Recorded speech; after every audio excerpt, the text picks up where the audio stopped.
This is a topic that comes up in channels and in conversations with people all the time. How do I know if I can trust my intuition? Or what goes right along with that, how do I know this is my intuition? One quick ground rule that you can always follow is to question the source.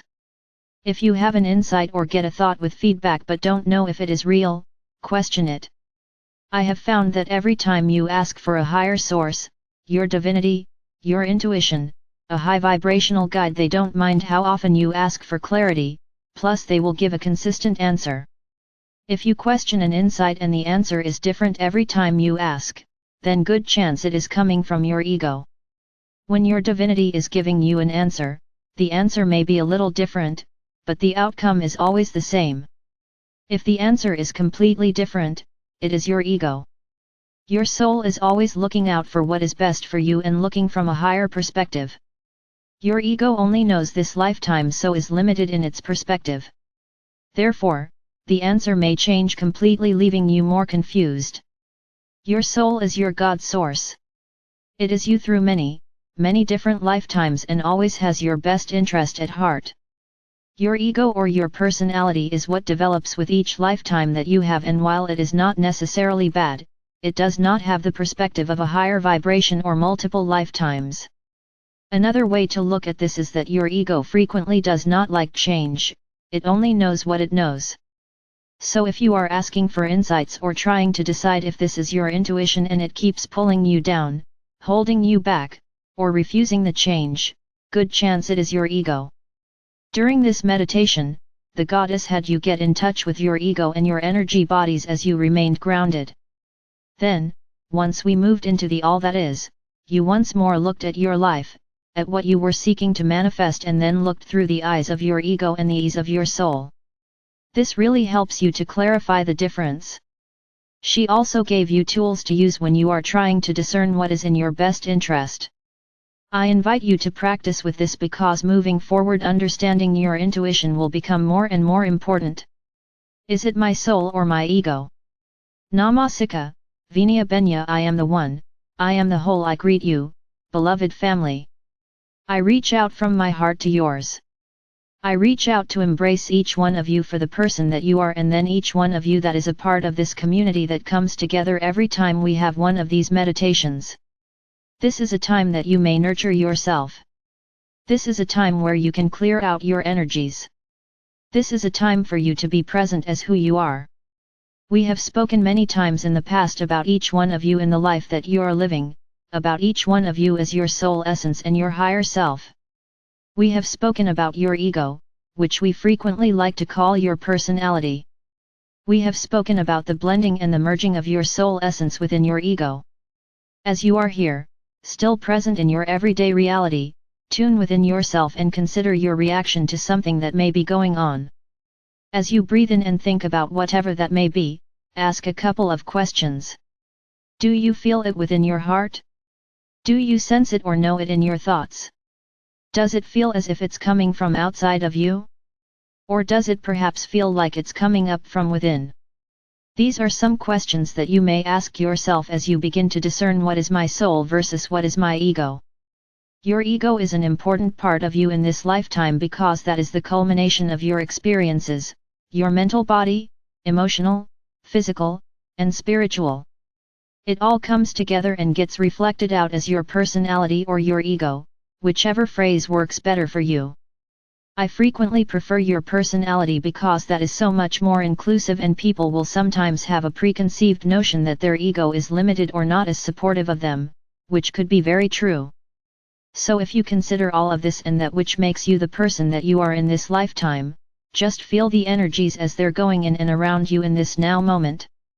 I always like for you to have this experience while you're here, present in your everyday reality, and then we will tap into it again from the perspective of the all that is, which can sometimes give you a different reality.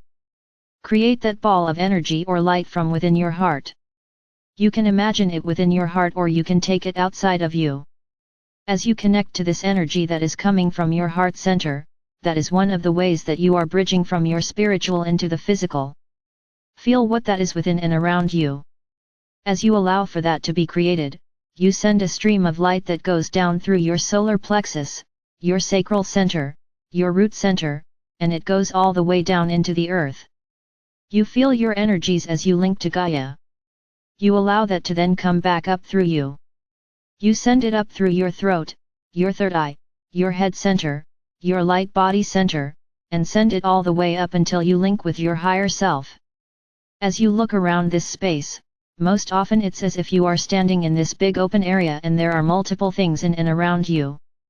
These tend to be something you may be processing in your life. They may be ideals. Sometimes they're potentials that your soul is putting or making available to you, and you may access it here within this space. Take a moment to take a deep breath in and just clear it out. Clear out this space so that you may instead see that which is truly important for you. It's always beneficial to periodically clear this out so that you can only have that which is in your highest and best interest available to you. From here, you follow that breath of energy and light. It moves from your higher self. It streams up until it ends within the soul plane. As you get to the end of that thread or that cord that links you to your soul, you may find yourself immediately merging with this essence. For some, as soon as you merge, it's like you expand even bigger. For others, it's as if you see yourself and you step into yourself. It is always unique, or whatever your experience is your reality. But take a moment and just truly feel this connection, because over the next several years, many changes will be coming down to you through this connection with your soul. I, the goddess, walk in and amongst each one of you as I reach out to embrace you. Within this space, we move into the all that is. Feel what the all that is for you. This is a beautiful, expansive frequency, dimension, level of consciousness, or whatever name to identify it works for you. It is wide open. It is a place where you can feel the crystalline energies as they flow within your consciousness, allowing you to feel anchored within that light. You are already making significant changes, not only in your life, but in your perception as you look out within this space in your everyday living.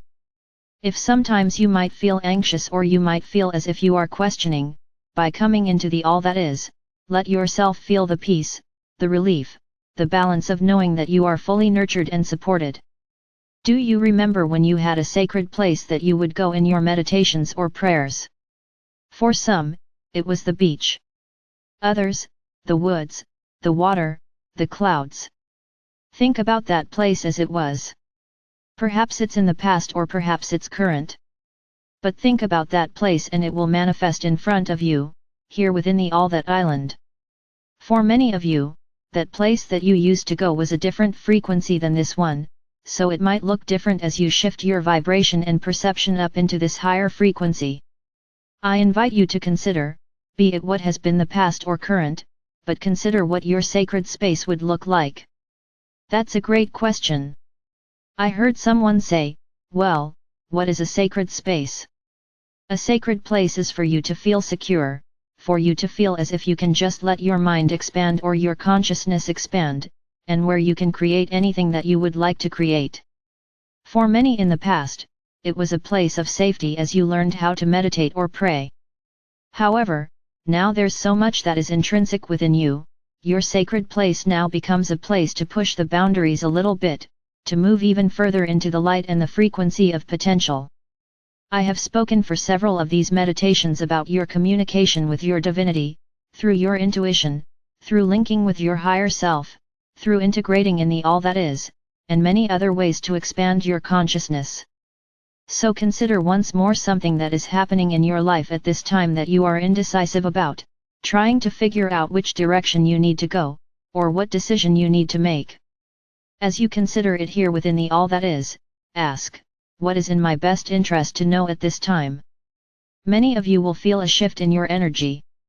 Some may hear something, some may know something, and for others it may be exactly the same as it was.